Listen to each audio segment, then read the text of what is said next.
नमस्ते, नेपाल अनलाइन स्कुलमा यहाँलाई स्वागत छ। आज हामी बेसिक इङ्ग्लिस अन्तर्गत फ्रेजेस एन्ड एक्सप्रेसन्सको पार्ट 3 मा छौँ। हामीले यसको पार्ट 1 र पार्ट 2 गरिसकेका छौँ। आज हामी पार्ट 3 गर्न जाँदैछौँ र यो भिडियोमा हामीले कस्तो के कुरा भन्छौँ भन्दाखेरि हामीले डेली लाइफमा युज हुने सेन्टेन्समा चाहिँ तपाईको फ्रेजेस अथवा एक्सप्रेसन्सले चाहिँ तपाईको सेन्टेन्सलाई अझै बढी ब्युटिफाई गर्ने काम गर्छ, राम्रो बनाउने काम गर्छ है, पोलाइट बनाउने काम गर्छ। हो त्यस्तो फ्रेजेस र एक्सप्रेसन्सको बारेमा हामी कुरा गर्छौँ यो भिडियो सिरिजमा। ठिक छ, त्यति भन्दै मैले सुरु गरेँ। फर्स्टमा थ्याङ्क गॉड है, इसको प्रोनाउन्सिएसन थ्याङ्क गॉड भनेको ईश्वरलाई धन्यवाद। ल यहाँनिर यो पेनले यो टेक्निकल कुरा है, कहिले लेख्छ कहिले लेख्दैन, ठ्याक्कै एन छुटिरहेको रहेछ। माई ब्याड, मैले सच्याएँ। Okay, back to the topic. Thank God भनेको ईश्वरलाई धन्यवाद, ईश्वरलाई धन्यवाद। अब तपाईँले एक्जाम दिनुभयो, एक्जाम एकदमै बिग्रिएको थियो, अब घरमा आउनुभयो र त्यसपछि रिजल्ट आयो। अब रिजल्टमा चाहिँ तपाईँ पास हुनुभएछ है, तपाईँले चाहिँ थ्याङ्क गॉड म पास भएँ भन्नुहुन्छ नि। मेरो चाहिँ प्रायः त्यस्तै हुन्छ है, म चाहिँ एक्जाम जहिले बिग्रेको हुन्छ तर पास चाहिँ जहिले हुन्छ। ल भनेको थ्याङ्क गॉड है, यो चाहिँ एक्सप्रेसन। यस्तो तपाईँले आफ्नो चाहिँ कुरा व्यक्त गर्नको लागि तपाईँले भन्नुहुन्छ। यस्तै गरी by God's grace, by God's grace. ठिक छ, by God's grace, by God's grace है भनेको ईश्वरको कृपाले है, ईश्वरको कृपाले, ईश्वरको कृपाले। अब के भन्न सक्नुहुन्छ त? तपाईँले खासै धेरै पढ्नु भएको थिएन एक्जाममा, तर क्वेसनमा चाहिँ क्वेसन सजिलो आयो। अब के भन्न सक्नुहुन्छ त? बाई गॉड्स ग्रेस आजको क्वेसन एकदमै सजिलो आयो। Today's question was easy. By God's grace, ईश्वरको कृपाले। तर ईश्वरको कृपाले हो त त्यो होइन नि, सरको कृपाले हो। त्यही पनि तपाईँले भन्नुहुन्छ बाई गॉड्स ग्रेस। ठिक छ। 3 how joyful, how joyful, how joyful, how joyful भनेको बडो खुसीको कुरा है, अथवा कस्तो खुसीको कुरा भनेर भनिएको। ठिक छ, बडो खुसीको कुरा अथवा कस्तो खुसीको कुरा भनेको। अब यो कुन बेला युज हुन्छ त? एउटा इक्जाम्पल दिन्छु म। तपाईँको साथीको चाहिँ अब बाहिर एब्रोड युएसएको भिसा लाग्यो। अब तपाईँले भन्नुहुन्छ रियली हाउ जोयफुल, कस्तो खुसीको कुरा भनेर भन्नुहुन्छ। ठिक छ, ओके। यस्तै गरी रियलीको कुरा आयो, मैले त्यही नै लेखिहालेँ, रियली भनेर लेख्यौँ। ठिक छ, रियली भनेको साँच्चै, हेर्नुहोस् त, साँच्चै भनेर एउटा चाहिँ सरप्राइजमा तपाईँले भनेको रियली भनेर। ठिक छ, अब त्यही अघि साथीको भिसा लाग्यो, अब तपाईँले भन्नुहुन्छ साँच्चै कस्तो खुसीको कुरा, बडो खुसीको कुरा हो यो त भनेर भन्दाखेरि साथीको भिसा लाग्यो, तपाईँले भन्नुभयो रियली हाउ जोयफुल है, साँच्चै भनेर तपाईँले आफ्नो चाहिँ त्यो सरप्राइज देखाउनु भयो। ठिक छ, अब यस्तै गरी 5 इज इट भनेको, हेर्नुहोस् त यसको प्रोनाउन्सिएसन इज इट भनेको हो र भनेर भनेको है। यो पनि सरप्राइज व्यक्त गर्नको लागि, ए हो र भन्नको लागि।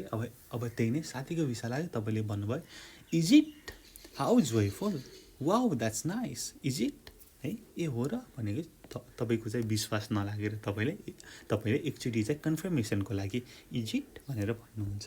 यो पनि सरप्राइजको लागि हुन्छ। अब सरप्राइजकै कुरा गर्दाखेरि what a surprise, what a surprise, what a surprise भनेको पहिला प्रोनाउन्सिएसन हेरौँ।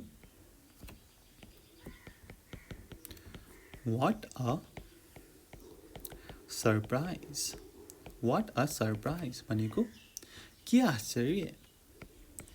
आश्चर्य है। अब त्यही साथीको भिसाको कुरा गरौँ। साथी चाहिँ एकदमै नपढ्ने, उसको स्कोर पनि जाँचमा राम्रो आएको थिएन, त्यही पनि उसको भिसा लाग्यो। व्हाट अ सरप्राइज भनेर भन्न सक्नुहुन्छ नि त। हो, ठिक छ। यस्तै गरी 7 नो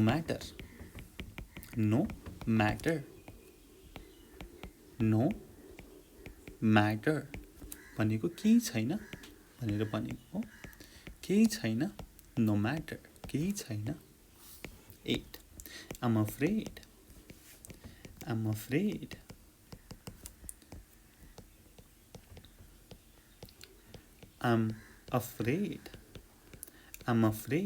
भनेको मलाई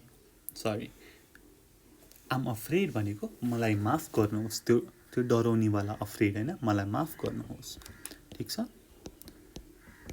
मलाई माफ गर्नुहोस्। तपाईको चाहिँ सरले चाहिँ तपाईलाई असाइनमेन्ट सन्डेसम्म बुझौ भनेर भन्नुभएको थियो, तर तपाईको चाहिँ घरको समस्याले गर्दाखेरि बुझाउन सक्नु भएन। अब के भन्नुहुन्छ त, I'm afraid I will be unable to complete my assignment by Sunday। हो, यसरी I'm afraid मलाई माफ गर्नुहोस् भनेर युज गर्छौँ।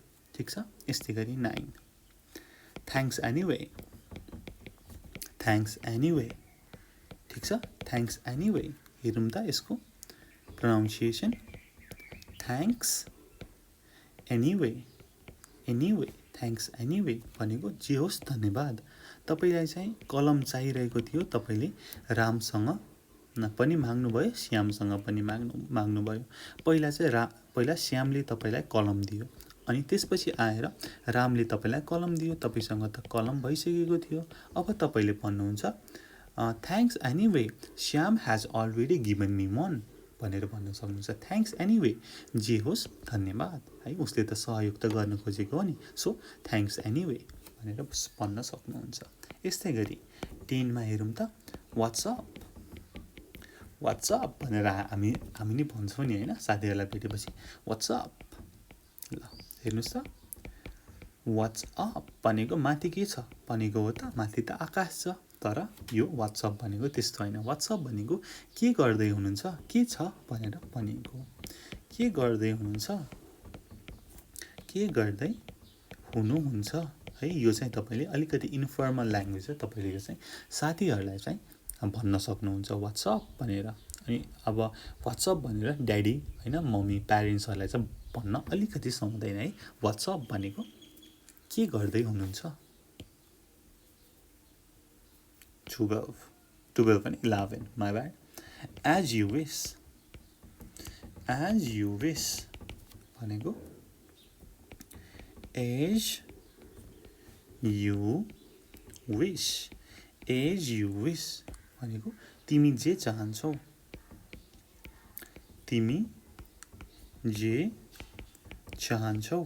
जस्तै तपाईको घरको नक्सा बन्दैछ, तपाईलाई चाहिँ त्यो झ्याल चाहिँ त्यहाँ राखेको मन परेको छैन। त्यो झ्याल चाहिँ यतापट्टि भएको हुन्थ्यो भनेर तपाईले चाहिँ अब नक्सा बनाउने इन्जिनियरलाई भन्नुभयो। उसले भन्यो एज यु विस हैन, तिमी जे चाहन्छौ अथवा तपाईँ जे चाहनुहुन्छ त्यो ठिक छ, त्यो स्वीकार्य छ भनेर भनिएको। यस्तै गरी 12 व्हाट एन आइडिया।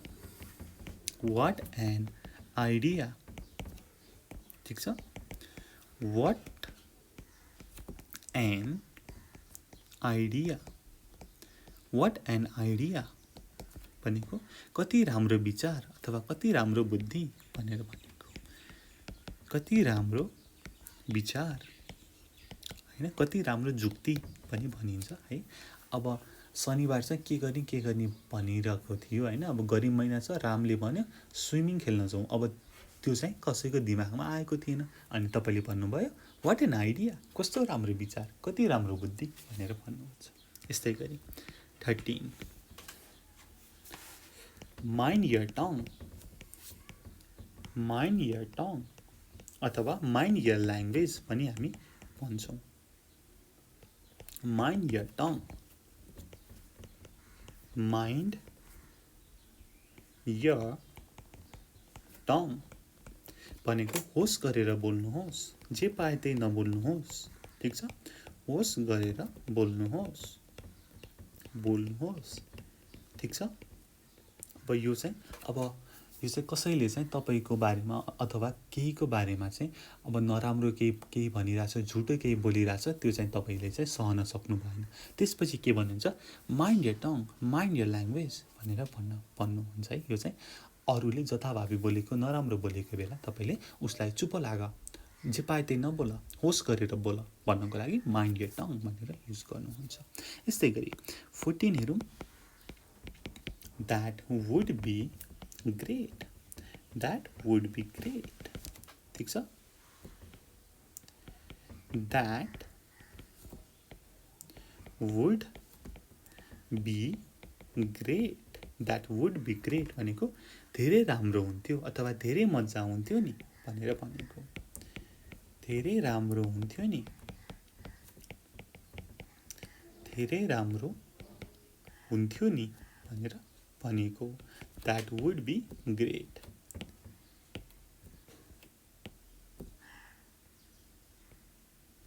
धेरै राम्रो हुन्थ्यो नि। अब जस्तै त्यही अघिकै इक्जाम्पल हेरौँ माथिकैबाट।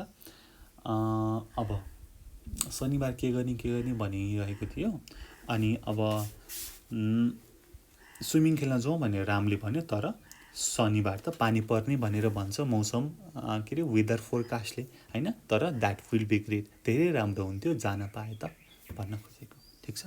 हो यस्तै गरी 15 मा हेरौँ। डोन्ट माइन्ड, डोन्ट माइन्ड भनेको डोन्ट माइन्ड, ठीक छ। दुःख नगर्नुहोस्, दुःख नमान्नुहोस् अथवा दुःख नगर्नुहोस्। यस्तै गरी 16 मा सर्टेनली, सर्टेनली भनेको सर्टेनली, सर्टेनली भनेको निश्चय नै भइहाल्छ नि भनेर भनेको, निश्चय नै भनेर भनिएको, ठीक छ। अब यस्तै गरी अर्को एउटा पनि हेरिहालौँ। 17 मा sorry to trouble you, sorry to trouble you, sorry to trouble you भनेको दुःख दिएकोमा माफी चाहन्छु, दुःख दिएकोमा माफी चाहन्छु, दुःख दिएकोमा माफी चाहन्छु। Sorry to trouble you. यस्तै गरी I'm very sorry, I'm very sorry अथवा आई एम भेरी सरी पनि भन्न सकिन्छ। हेर्नुहोस् त यसको pronunciation, I am very sorry, I am very sorry भनेको म धेरै दुखित छु, म धेरै दुखित छु। अब कसैले चाहिँ अब रामको एक्सिडेन्ट भएछ र तपाईलाई आएर सुनायो कसैले, रामको त एक्सिडेन्ट भएछ नि भनेर, अब तपाईले के भन्नुहुन्छ त, आई एम भेरी सरी, म धेरै दुखित छु, आई एम भेरी सरी, म धेरै दुखित छु। यस्तै गरी 19 it sounds good, it sounds good, it sounds good, it sounds good भनेको धेरै राम्रो है। साउन्ड्स गुड भन्ने बित्तिकै सुन्दा राम्रो होइन, धेरै राम्रो, ठीक छ, धेरै राम्रो है। अब तपाईले एक्जाम दिएर आउनुभयो, घरमा ड्याडीले भन्नुभयो कस्तो गरिस् त छोरा एक्जाम भनेर, अब तपाईले भन्नुभयो सबै गरेँ अनि दुई मार्क्सको चाहिँ गरेँ, त्यो चाहिँ मिल्छ कि मिल्दैन, त्यो पनि मिल्न सक्छ भनेर भन्ने नि त हो। अब ड्याडीले भन्न सक्नुहुन्छ इट साउन्ड्स गुड होइन, धेरै राम्रो भनेर भन्न सक्नुहुन्छ। यस्तै गरी 20 हेरौँ त एउटा लास्ट एउटा, द्याट्स ग्रेट, द्याट्स ग्रेट, ठिक छ, बुझ्दै हुनुहुन्छ।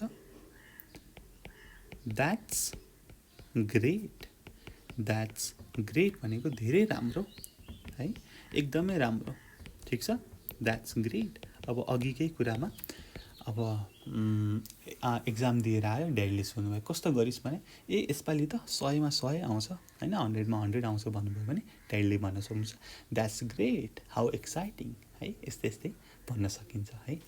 अब यो यति गरौँ र जानुभन्दा अगाडि एकचोटि हामी सर र रिक्याप गरौँ न है। ठिक छ, म यहाँ हाइलाइट गर्दै यसरी पढ्दै जान्छु, तपाईँ चाहिँ यसको प्रोनाउन्सिएसन र यसको नेपालीको अर्थ बुझ्दै जानुहोस् र यो पनि पढ्दै जानुहोस्।